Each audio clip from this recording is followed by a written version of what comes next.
This is a Hot Pie Original. The first openly gay current NFL player, and that's the storyline, really. Current NFL player has come out. He's not the first gay player by any means, but he is the first player to come out while his career is going.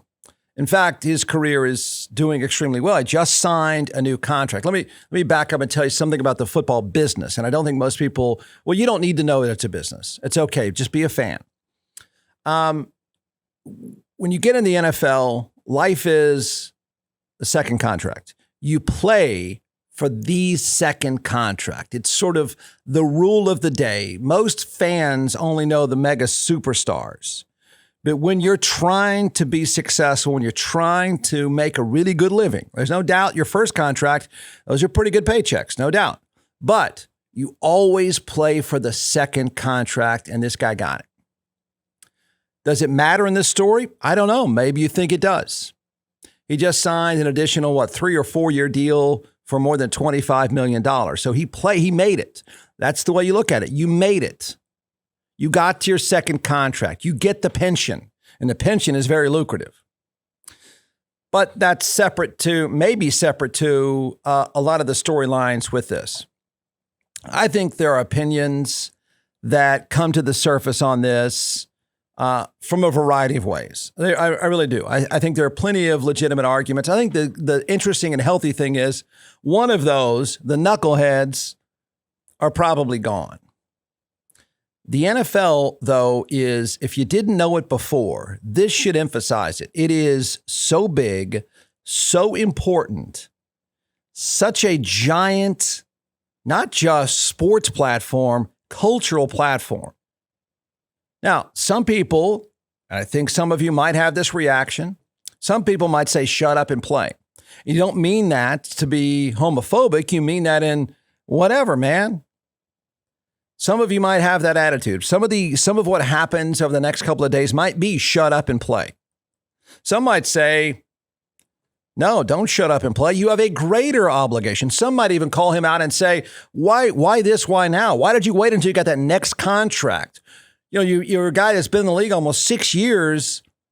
Why have you waited this long? Why have you missed the opportunity to seize the platform and not open this door? Some might say that. Like I said, I think there are a variety of opinions. I don't know that you're right or wrong. I don't know that we're going to agree, but I think people can come at this from a variety of ways. The takeaway for sure is the NFL is so big and such a cultural platform. This matters. He matters. Practically everything that goes on in the NFL seems to matter. It is a year-round, 24/7 soap opera, and that's not so bad. All right, so my take on this, I have several things to say. My take is that my first takeaway, when I first watched his video, when I first heard from him, and I barely know about the guy as a player, he's a nondescript, lunch pail kind of player. He's a pro's pro. He shows up, he hangs in there, he delivers pretty good numbers, and has been doing so for some time. But so I don't know that much about him as a player other than, well, he's a pretty good player. I would say this, though. And my first takeaway, and still is my takeaway, in a world of Donald Trump and the Kardashians, when everything is an over-the-top act, when everybody is a circus act, in my opinion, a classless circus act, I think, my opinion, this was handled so well, so tastefully, so respectfully, so righteously, and dare I say it, so professionally. You can have your own opinion, but my first takeaway in the world, the media world, the ridiculous media world of look at me, I'm a showman, I'm going to be over the top because everybody has to be over the top and everybody has to one-up each other. I just thought there was something simple and tasteful about the way this player made his announcement. What's up, people? I'm Carl Nassib. I'm at my house here in Westchester, Pennsylvania. Just want to take a quick moment to say that I'm gay. I've been meaning to do this for a while now, but I finally feel comfortable enough to get it off my chest. I really have the best life. I got the best family, friends, and job a guy could ask for. I'm a pretty private person, so I hope you guys know that I'm really not doing this for attention. I just think that representation and visibility are so important. I actually hope that one day videos like this and the whole coming out process are just not necessary. But until then, I'm going to do my best and do my part to cultivate a culture that's accepting, that's compassionate. And I'm going to start by donating $100,000 to the Trevor Project. They're an incredible organization. They're the #1 suicide prevention service for LGBTQ youth in America. And they're truly doing incredible things. And I'm very excited to be a part of it, to help in any way that I can. And I'm really pumped to see what the future holds. That's all I have for you guys. I hope you have a great day. Work hard. Wait a minute. Where's the circus act? Where's the screaming? Where's the acting like a jackass? Where's the American way in social media? You mean this guy's tasteful and respectful? No way. You mean he really is? Honestly, we've got a star who's a private person? No way. We've got a real professional? So, I don't know any. I don't know. Could he have handled it any better? Because he's a good player. You could say a very good player. He got a second contract. His life is set. As he said, his life is now set. He's going to get that pension. But his career and his personality is under the radar. And he's admitting as much. He's the perfect player, my opinion. Everybody's entitled here. You can come to the table with a lot of thoughts. But Carl Nassib is the perfect player to do this.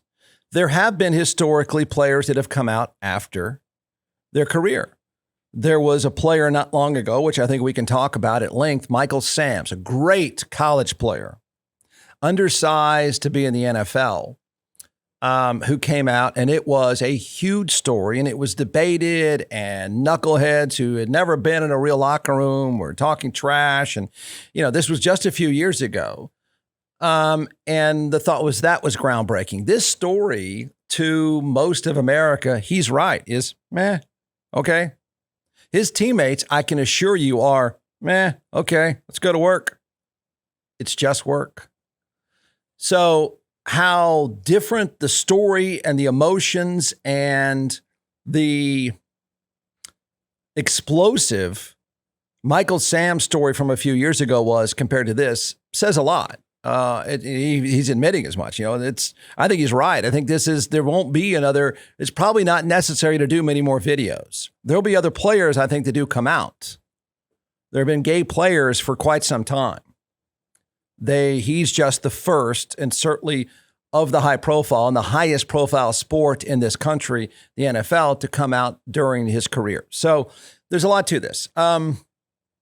Hey, I'm here with John McClellan, the creator and founder of ATX Hot Sauce. And when I say that you started this, maybe not screwing around in your kitchen, but maybe not that far removed from screwing around in your kitchen. So talk about the creation, the process, the dream that came out of the pandemic. It's from Austin. From Texas. There's not a lot of hot sauces out there that are actually from here. There's a few great ones too. But, Frank's and Tabasco and some of these other ones, I want something that's Texan like me. It's different. And I think that's what Texas is a little bit about. That's what Austin's about. So that flavor first without the vinegar, and then going into the heat after that, but not a blow your head off heat. If you notice, a lot of the hot sauces out there that you see are like Da Bomb or Death's Door, right? Yeah. And they're just supposed to blow your head off when you do it, when you taste it. Well, that's not the kind of hot sauce that I'm making. I'm making a hot sauce for the everyday person, for the condiment for every single day. And that's why the flavor first, heat second is so important, that you get those flavors, the nuances, whatever food that you're making. All right, order a box now. It's atxhotsauce.com, atxhotsauce.com. The big news, of course, is that it's largely not news. And that's not surprising. There have been plenty of gay players. I know, didn't know at the time, and I think a lot of people that have been in the business would say the same thing. I think the reality is that the news cycle for this is going to be a day or two. It's going to be meh, and I think that's going to be exactly what he wants. I think that's a story unto itself, that most of the attitudes are meh. But when Michael Sam's came out, it was such a huge story, and he couldn't make an NFL roster. It had nothing to do. Please try one day to believe me when I tell you nothing matters but how good you are. Nothing. Gay, straight, killer, not killer, doesn't matter. The business between those lines, when they write those checks, is only about how you play. I'm telling you, it really is. It is really beautifully that cold-hearted. So when people said Michael Sam's was cut because he was gay or because they were avoiding the circus, all that stuff, it's just BS. It was BS, and it would be BS now. This guy, don't look for an agenda for his career as an NFL player. The agenda for players and how you write their checks and whether or not they make the roster has nothing to do with anything other than your ability to play. Now, he may seize an agenda. The pressure may be on him to have an agenda. But the people that write the checks that say, let's put out a team and just deliver the goods, they don't care. There's no agenda with coaches and players on the field. So the Michael Sam story was a big deal. The fact that this one is not going to be as big of a deal, except he's, unless you want it to be, I think is pretty interesting. His teammates, trust me in this, they just want you to be a pro. That's what's respected in that game. Just be a pro. That's it. And that means you show up to work every day, you shut your mouth and go to work. And I'm pretty sure that's exactly what this guy has done. Now, here's some of the story. He's in his 6th season, his 2nd with the Las Vegas Raiders. They signed him to a 3-year, $25 million contract. By the way, I don't want to have to lecture you about contracts. They're not all guaranteed. Last season. So he's now done what everybody who wants to play pro football has done. He's now got his 2nd contract. Life is good. The NFL has issued a statement. This came from the guy who is a complete tool and a jackass, the commissioner of the NFL. That's Roger Goodell. Did I mention he's a buffoon and a jackass? Okay, I'll mention it again. He says, the NFL family is proud of Carl for courageously sharing his truth today. We share his hope that someday, soon, statements like his will no longer be newsworthy as we march toward full equality for the LGBTQ community. We wish Carl the best of luck in this coming season. Now, several players have come out in their retirement. I believe there is a current, could be wrong, a current MLS player who has come out, but several NFL players have come out in retirement. Former Chiefs and Patriots offensive lineman Ryan O'Callahan, former Washington tight end Jerry Smith, former Cowboys linebacker Jeff Rohr, and Michael Sam came out after his career at Missouri. He was, I think he was the SEC Defensive Player of the Year. But this is the first player, current player, not a star necessarily, to come out. Now, some thoughts about this. Here's where I think the thing gets interesting and possibly difficult for him. And I think my take on this I could be wrong, but I think this is going to be the controversial part. It's not news, but could it be that the guy you've never heard of until the past 24 hours, could it be that he feels the greatest public pressure? And there's an upside to this. The whole homophobic world is shrinking and shrinking and shrinking. The knuckleheads are shrinking. There'll always be knuckleheads, but they're shrinking. The voice is shrinking, and frankly, a lot of people just don't care. But could it be the greatest pressure he feels is going to come from, because his teammates aren't going to care, most of the public is not going to care. It's mostly a non-story after today. And he's even said, I want it to be a non-story, but is he going to feel pressure? Is there a bigger obligation for him to be more out there, for him to be he is a trailblazer. So now does he have to move forward and be more high profile as a trailblazer? Is he not going to feel the obligation or get the pressure to be the trailblazer and be the trailblazer more often? I don't know that he has said. I don't know that we'll hear from him again, but I think there might be pressure for him to be more consistent and being more high profile. That's not new, by the way, when it comes to stars. I mean, there are people that think that if you have the platform, you have the star power, and you want to take on. Look, he made this announcement for very particular reasons. He announced, and I think he did it perfectly. He announced he is going to donate money. He is seizing the stage. He did feel the obligation and the desire to seize the stage. Now that he says, listen, I'm done with this announcement. I hope it's never news again. I think he's going to be right. But is the greatest pressure not going to be felt from people who say, no, man, we need you to be consistent.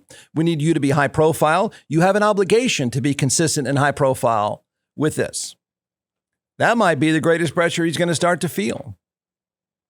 Will he feel the pressure? Should he have an obligation? This is a common argument about, some athletes, take Michael Jordan, for example, would say, I'm not going to be your role model. I don't want it. And I would agree. I don't think you should. I think if you're looking for role models in pro sports, you are, certainly don't look in politics. They're trash. Don't go there. But if you desire role models, history tells us that's not a good place for you to go looking. This guy is a classy person who's handled this perfectly, but he's saying, I don't want it either. He's following a long line of athletes who've said, look, I'm telling you today that I feel compelled to do this and I want to do this, but after that, I want to go on about my business. Will people let him? Do you think that he has an obligation as the trailblazer, as the well-spoken, smart, good-looking star, under the radar star, has an obligation to carry it forward? I don't know that even if he wants to continue this, hey, look, come on, enough already. I'm just a football player. Can he be just that? I think that's where there may be more pressure. You might argue, well, yeah, that's fair. That's the way it should be. He's got a greater obligation than any other player. Some people might think that. Some people might say, myself included, might say he did what he needed to do and he handled it perfectly. Leave him alone. He wants to just go to work. I think that's going to be an interesting takeaway to all this. I don't get the impression, it may be talked about, it may be debated, that the NFL, my question is, does he get hijacked? Is there a push for him to be, and this is going to be a bizarre comparison, but I'm saying this in terms of being high profile. Is there going to be a push to hijack him like Tim Tebow was hijacked? That you need to be the face of this. He's asking not to be the face of this. Will he be pushed to be the face of this? And when he says, I don't want it, I don't know how people accept it. You could understand very well that people in the gay community would say, whoa, man, we really need you. You've opened this door. You've thrown it wide open. You have done the right thing. We need to keep going. What happens when he says, I don't want to keep going. I just want to show up and get my check and sack the quarterback and go about my business like I always have. That in terms of being a star athlete, that's a really interesting dilemma, especially for him doing this now. Some people might say, making this announcement as he put himself there, that every news conference is going to be about him. Is he going to be Tim Tebow-like in that he is the focus of the Raiders? I don't think so. I think this whole argument about being a distraction for your teammates is overblown. They don't care. They just show up and go to work. But are they going to want to answer every single day, every single press conference, every single interview is going to be about him? No, they're not going to want to do that. His coach is not going to want to do that. The general manager is not going to want to do that. The question is it going to be that? I don't think so. You may disagree. I don't think it's going to be that. I think he's right. I think it's largely a non-story to most of America. I think it's going to be a non-story in the NFL. Has the NFL said, listen, we love to sell. We love a good face. And because the NFL is on a quest to sell stuff. So that's why they like and they market the way they do. That's why they pretend to be very bubblegum, right? So the NFL never misses a chance to sell soccer mom stuff, and they sell soccer mom stuff by being very, very bubblegum, very pop. Would they try to put pressure on him? Would they try to take him on and say, listen, we really need, you're a good-looking, smart guy who's now taking the stage. We really would like to use you to sell some stuff, okay? We don't want the public to think we're knuckleheads. That's another issue. And he can push back on that too. He seems smart enough and sharp enough and professional enough that maybe he may have already drawn these lines. He's in a fascinating spot as an athlete and as a spokesperson or a person who chooses not to be a spokesperson. It's a really interesting, my takeaway is this. In a world of jackasses like Trump and Kardashian, who are just disgusting in their public appearance and their desire to look at me, his whole presentation is refreshing. Hey, here's the deal. Let me tell it to you how it works. This is who I am, and I just want to go back to work. I mean, in a time when nobody wants to be left alone, here's the really impressive guy saying, you know what, I'd like to be left alone. What a breath of fresh air. In a TikTok world of slimy look at me, this guy's presentation is, I don't care what he said he's about.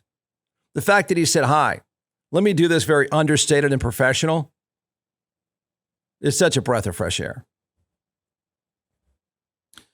All right, so I don't know how many different ways people can take this. It can be taken a variety of ways. I think the great news is, I think the knucklehead takeaway is probably a thing of the past.